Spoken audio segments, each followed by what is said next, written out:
Jungle.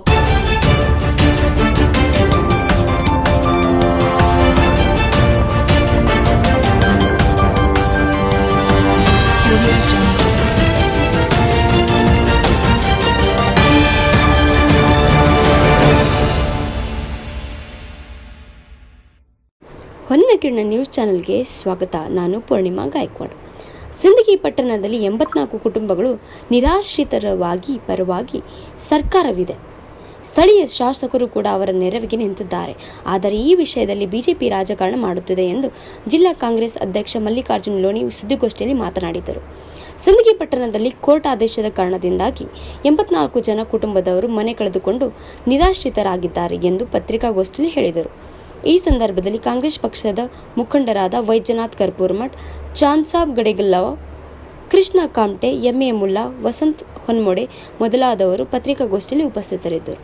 ಹೀಗೆ ಮತ್ತಷ್ಟು ಸುದ್ದಿಗಳಿಗಾಗಿ ನೋಡ್ತಾ ಇರಿ ಹೊನ್ನಕಿರಣ ನ್ಯೂಸ್. ಲೈಕ್ ಮಾಡಿ, ಶೇರ್ ಮಾಡಿ, ಸಬ್ಸ್ಕ್ರೈಬ್ ಮಾಡಿದರೆ ಮರಿಬೇಡಿ.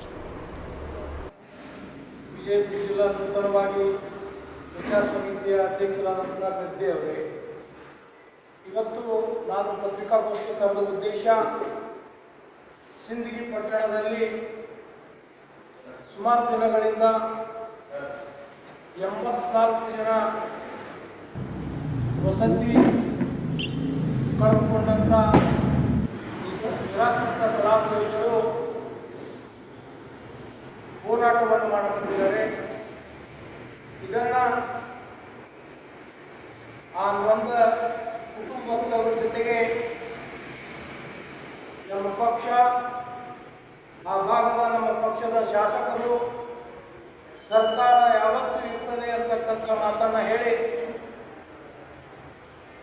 ಈ ಹೋರಾಟವನ್ನು ಭಾರತೀಯ ಜನತಾ ಪಕ್ಷದ ಮುಖಂಡರುಗಳು ರಾಜಕೀಯಕ್ಕೆ ಬಳಸಿಕೊಂಡು ವಿನಾಕಾರಣ ಅಲ್ಲಿರ್ತಕ್ಕಂಥ ಮುಗ್ಧ ಫಲಾನುಭವಿಗಳಿಗೆ ತಪ್ಪು ಕಲ್ಪನೆಗಳನ್ನು ಕೊಡುವುದರ ಮುಖಾಂತರ ಕಾಂಗ್ರೆಸ್ ಪಕ್ಷದ ಸರ್ಕಾರವನ್ನು, ಅಲ್ಲಿರ್ತಕ್ಕಂಥ ಶಾಸಕರನ್ನು ಟೀಕೆ ಮಾಡ್ತಕ್ಕಂಥ ಕೆಲಸ ಇವತ್ತು ಮಾಡ್ಕೊಂಡು ಬರ್ತಾ ಇದ್ದಾರೆ. ಅದಕ್ಕಾಗಿ ಭಾರತೀಯ ಜನತಾ ಪಕ್ಷದ ಮುಖಂಡರಿಗೂ ಜಿಲ್ಲಾ ಅಧ್ಯಕ್ಷರಿಗೂ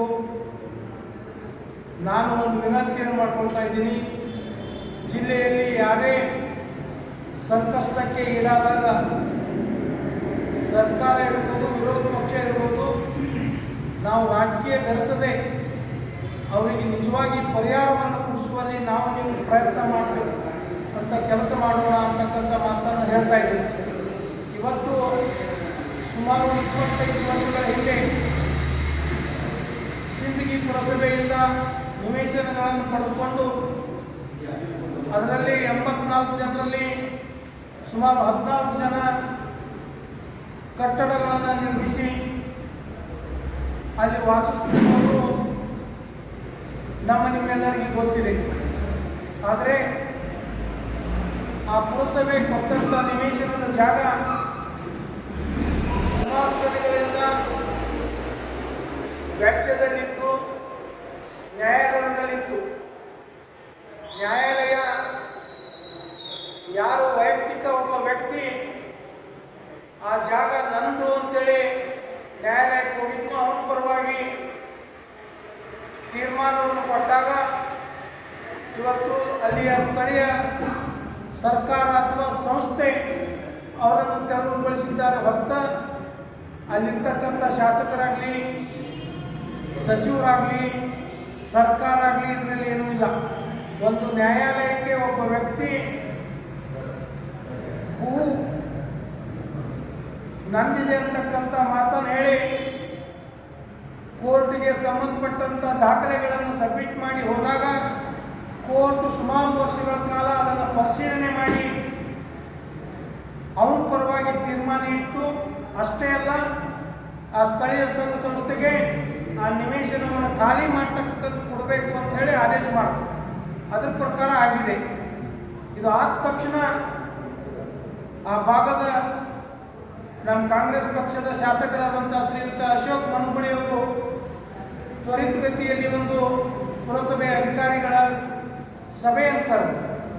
84 ಜನ ನಿರಾಶ್ರಿತರಾಗಿದ್ದಾರೆ, ಇವರಿಗೇನಾದರೂ ನಾವು ಸೂರು ಒದಗಿಸಿಕೊಡ್ಬೇಕು ಅಂಥೇಳಿ ಆ 84 ಜನರಿಗೆ ಮತ್ತೊಂದು ನಿವೇಶನವನ್ನು ಕೊಡಬೇಕು. ಸರ್ಕಾರದ ಯಾವುದೇ ಯೋಜನೆಯಲ್ಲಿ ಅವರಿಗೆ ಮನೆಗಳನ್ನು ನಿರ್ಮಾಣ ಮಾಡಿಕೊಡಬೇಕು ಅಂತಕ್ಕಂಥ ನಿರ್ಣಯ ಮಾಡುವುದರ ಜೊತೆಗೆ ವೈಯಕ್ತಿಕವಾಗಿ ಅವರ ತಂದೆಯವರಾದಂಥ MC ಮನಗೂಳಿಯವರ ಫೌಂಡೇಶನ್ನಿಂದ ತ್ವರಿತವಾಗಿ ವೈಯಕ್ತಿಕ ಪ್ರತಿಯೊಬ್ಬರಿಗೆ 25,000 ರೂಪಾಯಿಗಳನ್ನು ಪರಿಹಾರ ಕೊಡ್ತೀನಿ ಅಂತಕ್ಕಂಥ ಮಾತನ್ನು ಹೇಳಿ ಅದನ್ನು ಸಮಾಧಾನಪಡಿಸಿದ್ರು. ಆದರೆ ಅಲ್ಲಿರ್ತಕ್ಕಂಥ ಕೆಲವು ವ್ಯಕ್ತಿಗಳು ಮತ್ತೆ BJP ಪ್ರೇರಣೆಯಿಂದ ಹೋರಾಟವನ್ನು ಮುಂದುವರಿಸಿದ್ದಾರೆ. ದಯಮಾಡಿ ನಾನು BJP ನಿಮಗೆ ಹೇಳ್ತೀನಿ, ಇದರಲ್ಲಿ ರಾಜಕೀಯ ಮಾಡಬೇಡ್ರಿ. ಮತ್ತು ಆ ಫಲಾನುಭವಿಗಳಲ್ಲಿ ನಾನು ತಮ್ಮ ಮಾಧ್ಯಮದ ಮುಖಾಂತರ ವಿನಂತಿಯನ್ನು ಮಾಡ್ಕೊಳ್ತಾ ಇದ್ದೀನಿ. ಇವತ್ತು ನಿಮಗಾದಂಥ ಅನ್ಯಾಯದಲ್ಲಿ ನಾವೆಲ್ಲರೂ ನಿಮ್ಮ ಜೊತೆಗಿರ್ತೇವೆ. ಸರ್ಕಾರ, ಸಚಿವರು, ಶಾಸಕರು, ಪಕ್ಷ ನಿಮ್ಮ ಜೊತೆಗಿದ್ದು ನಿಮಗೆ ನ್ಯಾಯ ಕೊಡಿಸುವಲ್ಲಿ ನಾವೆಲ್ಲ ಮುಂಚೂಣಿಯಲ್ಲಿ ಇದ್ದು ನಿಮಗೆ ಒಂದು ನ್ಯಾಯವನ್ನು ಕೊಡಿಸಿಕೊಡ್ತೇವೆ ಅಂತಕ್ಕಂಥ ಮಾತನ್ನು ಹೇಳಿ ಮತ್ತೊಮ್ಮೆ ಈ ವಿಷಯದ ಕುರಿತು ಏನಾದರೂ ತಾವು ಕೇಳಬಹುದು ಅಂತಕ್ಕಂಥ ಮಾತನ್ನು ಹೇಳಿ ನಾನು